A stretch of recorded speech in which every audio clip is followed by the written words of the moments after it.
नमस्कार दोस्तों स्वागत है एक बार फिर से नए वीडियो में आप सभी का। दोस्तों आज हम लोग इस सवाल को हल करेंगे। ये सवाल पृष्ठीय क्षेत्रफल और आयतन क्लास 10th का है। दोस्तों इस तरह के सवाल बोर्ड एग्जाम में अक्सर पूछे जाते हैं। बोर्ड एग्जाम में इस तरह के सवाल 4 नंबर या फिर 6 नंबर के लिए आते हैं। तो एक बार सवाल पढ़ लेते हैं, उसके बाद इसको हल करते हैं। तो यहाँ पर लिखा हुआ है, एक 12 सेमी व्यास का गोला एक लंबवृत्तीय बर्तन में डाला जाता है जिसमें थोड़ा पानी भरा है। यदि गोला पानी में पूरा डूब जाता है तो बर्तन में पानी की सतह 3 सही 5/9 सेमी बढ़ जाती है। बेलनाकार बर्तन का व्यास ज्ञात कीजिए। तो चलिए दोस्तों इस सवाल को हल करते हैं। बहुत ही आसान सवाल है। तो सबसे पहले यहाँ लिखेंगे हल। तो यहाँ पर दोस्तों हमने लिख दिया है हल। हमें यहाँ दिया गया है सवाल में 12 सेमी व्यास का एक गोला। तो यहाँ पर गोले का व्यास दिया गया है, तो यहाँ पर लिखेंगे गोले का व्यास। गोले का व्यास गोले का व्यास दिया गया है 12 सेमी। तो त्रिज्या आर का मान कितना होगा? तो आर का मान कितना होगा? व्यास बटे 2। तो 12/2। तो 2 1 के 2, 2 छके 12। तो गोले की जो त्रिज्या होगी वो होगी 6 सेमी। तो साथियों गोले की त्रिज्या हमने ज्ञात कर ली है, कितनी होगी? 6 सेमी। क्योंकि गोले का व्यास दिया गया है तो त्रिज्या कितनी होगी? व्यास की आधी। तो यहाँ पर सवाल में हमसे पूछा जा रहा है बेलनाकार बर्तन का व्यास ज्ञात कीजिए। तो बेलनाकार बर्तन का व्यास हम ज्ञात कर सकते हैं कब? जब हम त्रिज्या ज्ञात कर लेंगे। तो यहाँ पर मान लेते हैं, यहाँ पर लिखेंगे माना बेलनाकार बर्तन की त्रिज्या। माना बेलनाकार बर्तन की त्रिज्या बराबर आर। हम कैपिटल आर यहाँ पर बेलनाकार बर्तन की त्रिज्या मान लेते हैं। तो यहाँ पर सवाल शुरू से अब पढ़ते हैं। लिखा हुआ है एक 12 सेमी व्यास का एक गोला लंबवृत्तीय बर्तन में डाला जाता है जिसमें थोड़ा पानी भरा है। तो सबसे पहले यहाँ एक लंबवृत्तीय बर्तन बना लेते हैं इस तरह से। यहाँ पर तो यहाँ पर हमने एक लंबवृत्तीय बर्तन बना लिया है। यहाँ पर बताया जा रहा है कि एक 12 सेमी व्यास का एक लंबवृत्तीय गोला एक बर्तन में डाला जाता है जिसमें थोड़ा पानी भरा है। तो मान लेते हैं यहाँ तक बर्तन में पानी है इस तरह से, और इसी में एक गोला डाला जाता है इस तरह से।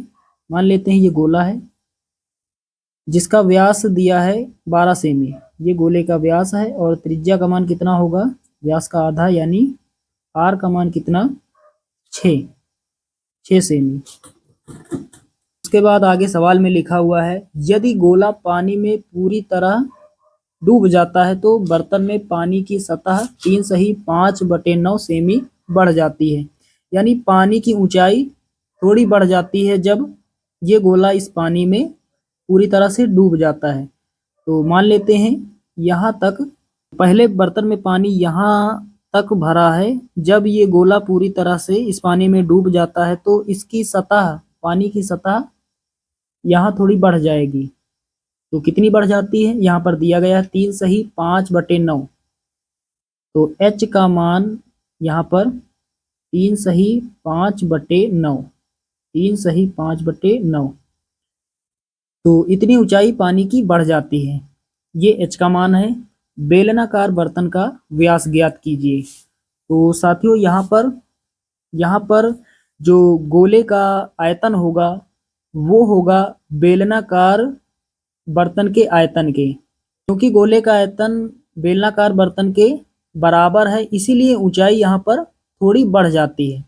तो यहाँ पर लिखेंगे गोले का आयतन, गोले का आयतन, गोले का आयतन ये बराबर होगा बेलनाकार बर्तन के आयतन के। तो यहाँ पर लिखेंगे बेलनाकार बेलनाकार बर्तन का आयतन, बेलनाकार बर्तन का आयतन। तो गोले का आयतन कितना होता है? 4/3 पाई आर क्यूब। गोले की त्रिज्या हमने यहाँ पर मानी है स्मॉल आर, तो त्रिज्या यहाँ पर small r cube, 4/3 pi r cube बराबर बेलनाकार बर्तन का आयतन यानी बेलन का आयतन कितना होता है? Pi r square h, pi r square h. तो बेलनाकार जो बर्तन है इसकी त्रिज्या हमने कैपिटल आर मानी है, तो यहाँ पर pi capital r square into h, pi ये बड़ा वाला आर रहेगा, पाई कैपिटल आर का स्क्वायर इंटू एच। चलिए अब यहाँ पर हल कर लेते हैं, तो पाई से पाई कट जाएगा।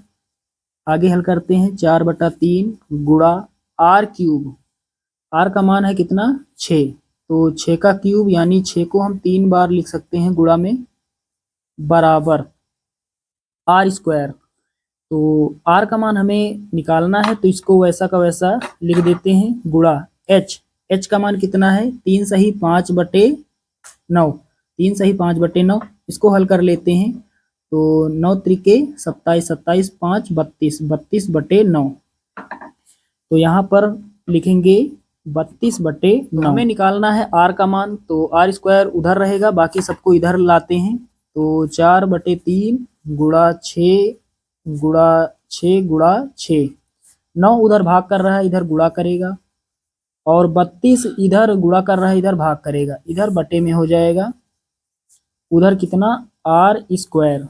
चलिए अब हल कर लेते हैं, तो 3 से काट देते हैं, 3 1 3 और 3 तिहाई 9, उसके बाद 4 1 4, 4 8 32, फिर 2 से काट देते हैं, 2 चौके 8 और 2 तिहाई 6, फिर 2 से काट देते हैं, 2 दूना 4 और 2 तिहाई 6, फिर 2 से काट देते हैं, 2 1 2 और 2 तिहाई 6। तो यहाँ पर कितना बचा? 3 गुणा 3 गुणा 3 गुणा 3, 3 जो है वो 4 बार है, तो 3 गुणा 3 गुणा 3 गुणा 3 बराबर आर स्क्वायर। आगे हल करते हैं, आर स्क्वायर पहले लिख लेते हैं, बराबर इन सबको गुणा करेंगे तो कितना होगा? 3 तिहाई 9, 9 त्रिके 27, 27 तिहाई 81। अब आगे हल करते हैं, इसको हम लिख सकते हैं आर स्क्वायर और इसको हम लिख सकते हैं 9 का स्क्वायर।